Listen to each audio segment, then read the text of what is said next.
अब हम बात करेंगे छत्तीसगढ़ और मध्य प्रदेश की। ये भी वो राज्य हैं जो बीजेपी ने स्वीप किए थे।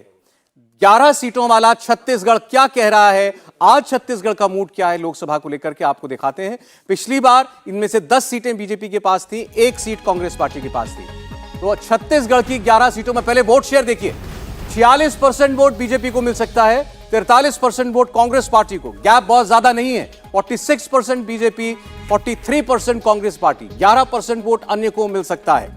और इस वोट शेयर को अगर हम सीटों में ट्रांसलेट करें तो आपके सामने सीटें आएंगी। छत्तीसगढ़ की 11 सीटों में से किसे कितनी सीटें मिलती हुई दिखाई देती हैं, केवल 3% का गैप वोट शेयर में। सीटों पर जब आप आते हैं तो यहां भी कांग्रेस पार्टी पिछली बार की तुलना में बेहतर कर सकती है। 7 सीटें भाजपा, 4 सीटें कांग्रेस पार्टी, यानी सीधे सीधे 3 सीटों का 19 की तुलना में बीजेपी को नुकसान और 3 सीटों का कांग्रेस पार्टी को फायदा होता हुआ हमें दिखाई दे रहा है। लेकिन बीजेपी फिर भी यहां बहुत बेहतर है। और ये सारे वो राज्य हैं, राजस्थान हो चाहे छत्तीसगढ़ हो, जहां बीजेपी ने 95% से ज्यादा स्कोर किया।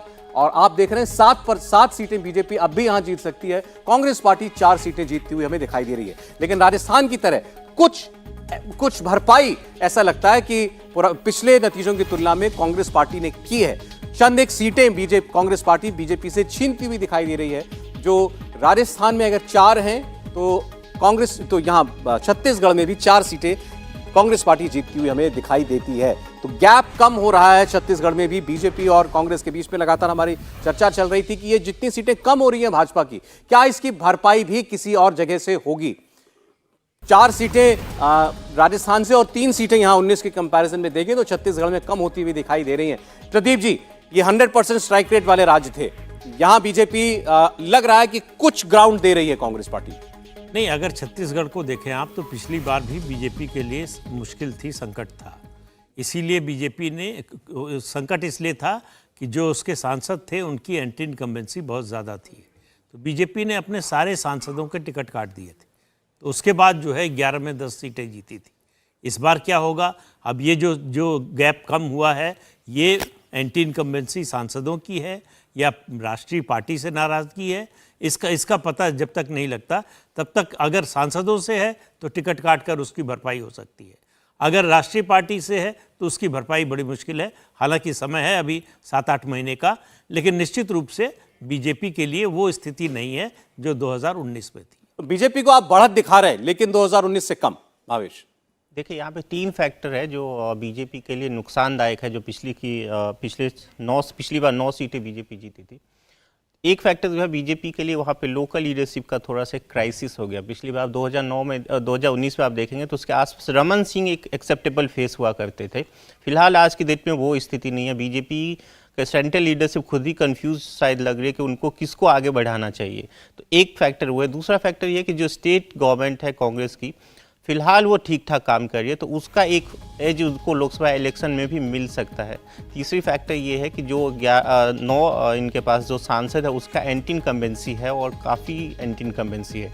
हो सकता है कि कैंडिडेट चेंज कर दे तो ये स्थिति बदल जाए, लेकिन वो काफ़ी कुछ डिपेंड करता है कि जो असेंबली का चुनाव होगा उस पर कैसा रिजल्ट आता है। वो तो आपने 7 सीटें राजस्थान और छत्तीसगढ़, इन 2 राज्यों से ही देखें तो आपने बीजेपी की कम कर दी है 19 की तुलना में। मैंने कम नहीं किया। राशिद साहब, छत्तीसगढ़ में कांग्रेस पार्टी 19 से बेहतर करती दिख रही है, 4 सीटें निकाल सकती है। जी देखिए सौरभ, मैंने जैसे कहा कि वो 19 में भी अगर जो बालाकोट वाला मामला नहीं होता तो हो सकता है कांग्रेस को 3-4 सीटें वहां मिल जाती। इसीलिए मैं बार बार कह रहा हूं कि अगर सामान्य चुनाव होगा तो 24 में नरेंद्र मोदी जी को काफ़ी समस्याएं होंगी। अभी तो हम बिहार, महाराष्ट्र, बंगाल और कर्नाटक की बात नहीं कर रहे हैं जहां भारी संख्या में सीटों का नुकसान हो सकता है, क्योंकि भाजपा को बहुत वहां पे भी अच्छी परफॉर्मेंस हुई थी, जो एक तरीके से हिंदी हार्टलैंड के बाहर के जो राज्य हैं। तो ये तमाम जोड़ घटाव बताता है कि देश का जो मूड है इस समय, वो नरेंद्र मोदी जी को एक बढ़त तो है लेकिन एक कंफर्टेबल बढ़त नहीं है। और छत्तीसगढ़ इसको बहुत साफ तौर से बेहतर तरीके से रेखांकित करता हुआ नजर आता है। बार बार आपने भी, बाकी लोग भी बात करते हैं कि पुलवामा ने, बालाकोट एयर स्ट्राइक ने एक बड़ी जबरदस्त जंप दी थी बीजेपी को, नरेंद्र मोदी को। कोई आंकलन है कि आम चुनाव में और बालाकोट के बाद जो बनी परिस्थितियां थी, कितना मार्जिन आ गया उसके बाद?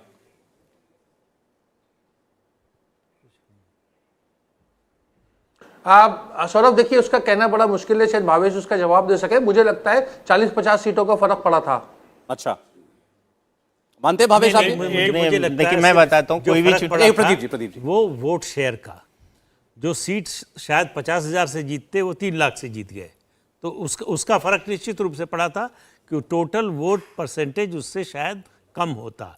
लेकिन बालाकोट ना होता तो बीजेपी के 303 ना आती, ये मानने का कोई तार्किक आधार नहीं है।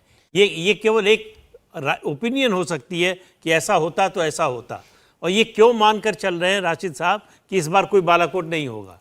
नहीं, अरे आप कह रहे हैं बालाकोट दोबारा होगा? नहीं, उस तरह का कुछ भी हो सकता है, उससे बड़ा भी हो सकता है। उससे बड़ा भी हो सकता है। अभी राजनाथ सिंह ने कहा कि हमने कारगिल के टाइम एलओसी पार नहीं की थी, लेकिन याद रखें हम तब भी पार कर सकते थे, आज भी कर सकते हैं, और जरूरत पड़ेगी तो कल भी करेंगे। और इतना ही बहुत होता है नहीं, उन्होंने ये बात फिर दोबारा रिपीट भी की। उन्होंने कहा कोई नहीं समझाओ तो मैं दोबारा इस बात को कह देता हूं।